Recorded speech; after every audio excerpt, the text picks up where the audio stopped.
Good morning मित्रांनो. आज तर काही सकाळी उठलो नव्हतो, त्याच्यामुळं गुड आफ्टरनून.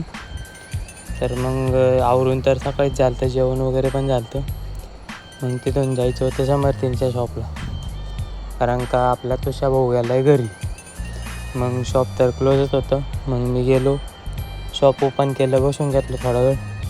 त्याच्यानंतर एका क्लायंटची टाईल सिलेक्शन होतं, त्यासाठी जायचं होतं. तर पहिलं गेलो तिकडं, शॉप ओपन केलं, बसून घेतलं. त्याच्यानंतर कुणाला गेला होता हार्डवेअर परचेस करायला. तो हार्डवेअर वगैरे घेऊन येतोवर मग मी तिथेच थांबलो. तो हार्डवेअर वगैरे घेऊन आला. मग त्याला म्हटलं तू बस, मी जातो, तेवढं सिलेक्शन फायनल करून येतो. मग मी गेलो सिलेक्शन वगैरे फायनल करायला. तर तिथे गेल्यावर क्लायंट काय टायमिंग आले नव्हते.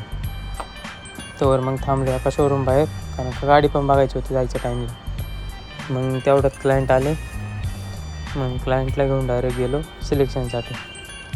मग सिलेक्शन वगैरे करून झालं, त्यांच्याकडून सगळे डिटेल्स वगैरे घेतल्या. त्याच्यानंतर मग कोणाला दादा फोन केला, म्हणलं उद्या या आणि तेवढे फायनल करून टाक, काय असेल ते. सिलेक्शन झालं आहे माझ्या साईडने. मग मॅडमसोबत पण डिस्कशन झालं. ते सगळं झाल्याच्यानंतर मग आम्ही गेलो गाडी बघायला. दाजी पण आले होते. मग तिथून दुसऱ्या शॉपला गेलो. मग त्या जाऊन तिथं नवीन एका गाडीचं कोणाचं तरी होतं इनॉग्रेशन, ते हँडओव्हर ते करत होते. मग आम्ही बसलो तिथं बघत. मग तिथून गेलो आपलं काम करायला.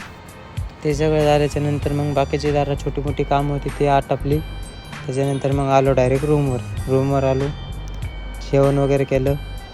आज तर काही सुट्टीच होती तशी, पण तरी जी इम्पॉर्टंट कामं राहतात ती करावे लागतात. क्लायंटसोबतची कामं तर नाही सोडता येत. तर मग असा होता पूर्ण दिवस. कसा वाटला आजचा ब्लॉग आवडला तर लाईक करा, कमेंट करा, सबस्क्राईब करायला विसरू नका. धन्यवाद.